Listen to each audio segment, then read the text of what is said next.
Good morning. We have an exciting one for you today. We started this 12-day event 12 days ago with the launch of O1, our first reasoning model. It's been amazing to see what people are doing with that and very gratifying to hear how much people like it. We view this as sort of the beginning of the next phase of AI, where you can use these models to do increasingly complex tasks that require a lot of reasoning.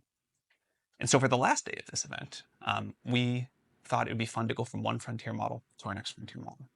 Today, we're going to talk about that next frontier model, which you would think logically maybe should be called O2. But out of respect to our friends at Telefonica, and in the grand tradition of OpenAI being really, truly bad at names, it's going to be called O3. Actually, we're not going to we're going to announce two models today, O3 and o3-mini. O3 is a very, very smart model.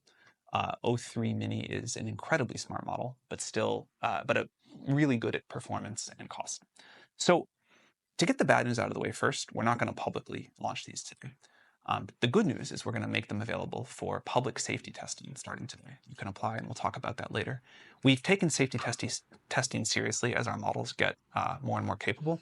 And at this new level of capability, we want to try adding a new part of our safety testing procedure, which is to allow public access for researchers that want to help us test.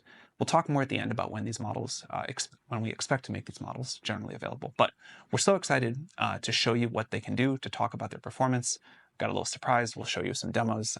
And without further ado, I'll hand it over to Mark to talk about it. Cool. Thank you so much, Sam. So my name is Mark. I lead research at OpenAI, and I want to talk a little bit about O3's capabilities. Now, O3 is a really strong model at very hard technical benchmarks. And I want to start with coding benchmarks. You can bring those up.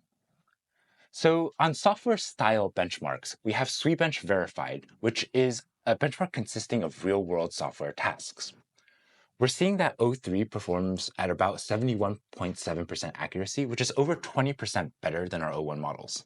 Now, this really signifies that we're really climbing the frontier of utility as well. On competition code, we see that O1 achieves an ELO on this contest coding site called Codeforce is about 1891. At our most aggressive high test time compute settings, we're able to achieve almost like a 27 ELO here.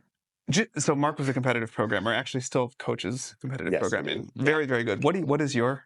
I think my best at a comparable site was about 2,500. That's tough. Well, I will say, our chief scientist, this is also better than our chief scientist Jakob's score. I think there's one guy at OpenAI who's still like a 3,000 something. Yeah, gets a few more months to enjoy. Hopefully we have a couple of months to enjoy there. Great. I mean, this model is incredible at programming. Yeah, and not just programming, but also mathematics. So we see that on competition math benchmarks, just like competitive programming, we achieve very, very strong scores.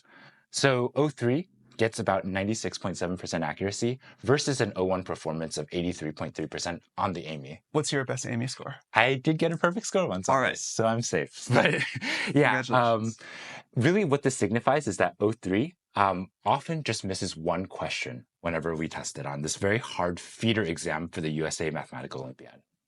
There's another very tough benchmark, which is called GPQA Diamond. And this measures the model's performance on PhD-level science questions. Here we get another state-of-the-art number, 87.7%, which is about 10% better than our O1 performance, which was at 78%. Just to put this in perspective, if you take an expert PhD, they typically get about 70% in kind of their field of strength here. So one thing that you might notice, from some of these benchmarks is that we're reaching saturation for a lot of them, or nearing saturation. So the last year has really highlighted the need for really harder benchmarks to accurately assess where our frontier models lie.